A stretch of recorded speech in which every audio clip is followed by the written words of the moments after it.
100e vidéo. Je voudrais rapidement conclure le livre de l'Exode et puis vous résumer les premiers chapitres, quasiment la moitié du livre du Lévitique. En quelques minutes, c'est un vrai défi, mais on va essayer de faire ça. La fin du livre de l'Exode, notamment à partir du chapitre 19 et 20, c'est les 10 commandements. C'est ce moment assez extraordinaire où Dieu donne sa loi au peuple d'Israël par l'intermédiaire de Moïse. Et c'est un moment impressionnant. On dit que le peuple est effrayé, on dit que Moïse doit l'amener jusqu'à la montagne, et que le peuple refuse de trop s'approcher de la montagne. Il faut dire que Dieu donne des consignes, il explique que s'ils s'approchent trop, ils vont mourir. Donc c'est la relation entre le peuple qui vient d'être libéré d'Égypte, et puis ce Dieu saint qui ne supporte pas le péché, qui ne supporte pas le mal, mais qui veut donner à son peuple sa loi, ses commandements. En donnant ses commandements, il va révéler qui il est, et il va révéler aussi au peuple d'Israël et à l'humanité qui nous sommes, l'état de notre péché.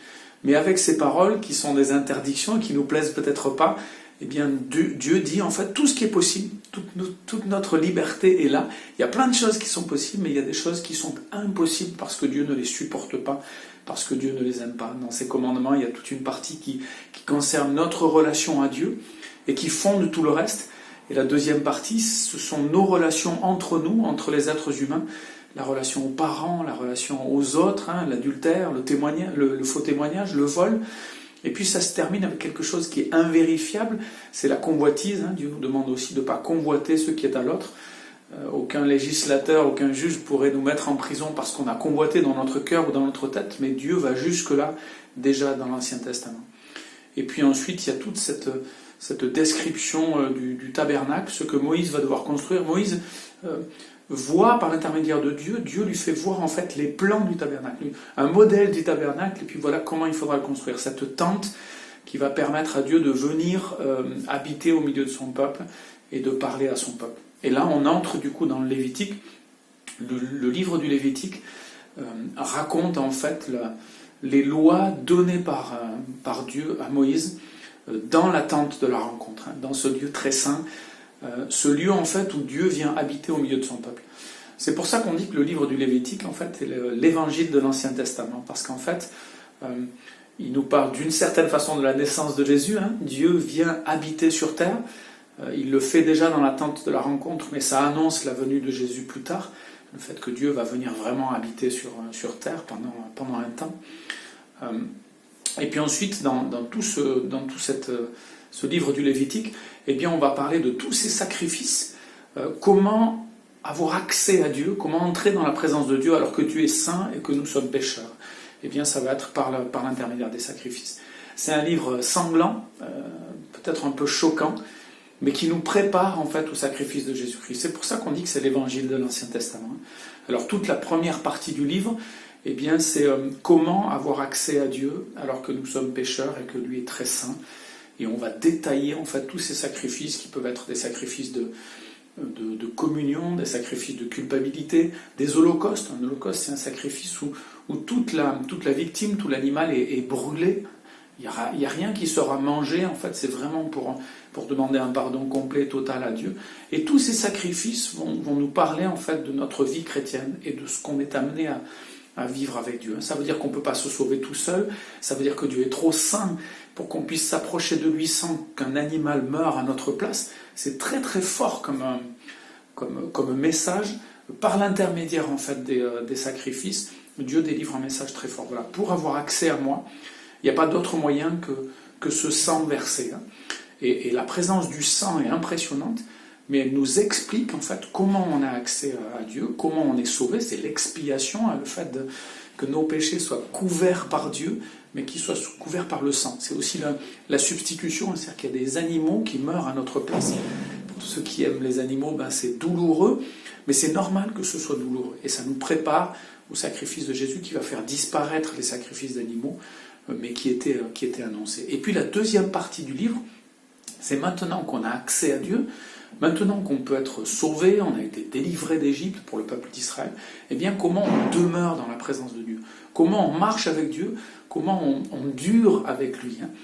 Eh bien c'est en se préparant petit à petit, en vivant dans la sainteté, en se préparant à être saint.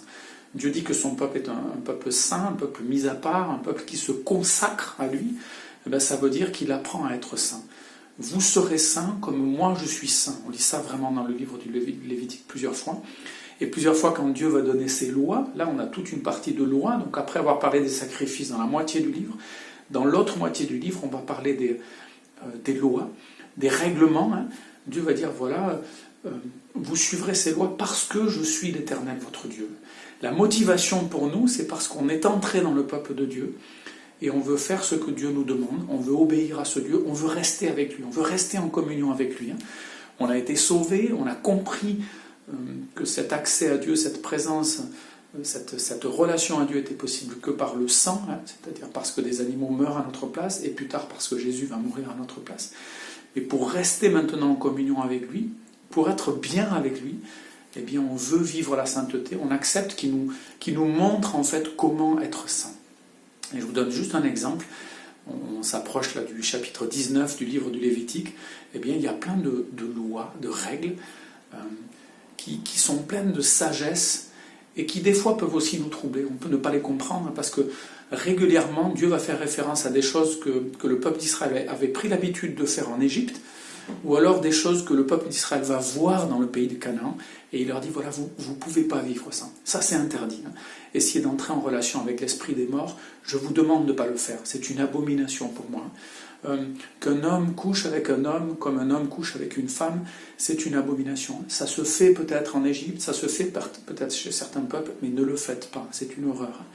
Que des êtres humains tuent leurs enfants, offrent leurs enfants en sacrifice pour apaiser Dieu et pour avoir la faveur de Dieu, c'est une horreur, ne le faites pas. Et il y a aussi des lois qui vont être des lois vraiment sociales. Dieu va dire, voilà, quand vous cultivez votre vigne, quand vous ramassez le raisin, quand vous ramassez les fruits de votre verger, eh bien, n'essayez pas de tout ramasser absolument. Ne repassez pas une deuxième fois pour enlever tous les petits fruits qui restent, parce que ces petits fruits qui restent, que ce soit des raisins ou des fruits, eh bien, ils sont pour les pauvres et pour les étrangers. Souvenez-vous que vous avez été étrangers en Égypte et pensez à ces pauvres-là. Respectez le vieillard. Il y a des règles, en fait, il y a des lois qui sont étonnantes et qui font réfléchir notre vie moderne. On a oublié, en fait, le bon sens et la sagesse de Dieu.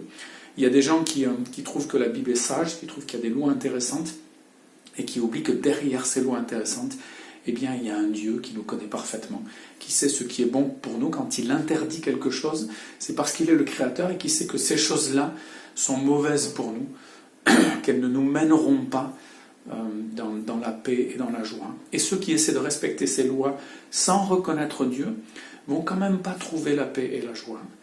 Ils seront dans une situation, on va dire, moins pire que ceux qui n'obéissent pas aux lois, mais ils vont aussi se décourager et ils vont aussi rencontrer les difficultés de quelqu'un qui veut suivre Dieu sans l'aide de Dieu. Et ça, c'est pas possible, en fait. Et surtout, même s'ils arrivent à vivre un peu mieux, Dieu veut proposer plus que ça, il veut proposer l'accès à Dieu, le salut, et puis l'intimité, la communion avec lui. Donc si on essaie simplement de vivre au mieux, sans entrer de nouveau en relation avec lui, et sans rester en relation avec le Dieu créateur, eh bien on est malheureux. Même si on fait beaucoup d'efforts, on va rester malheureux et on ne sera pas sauvé.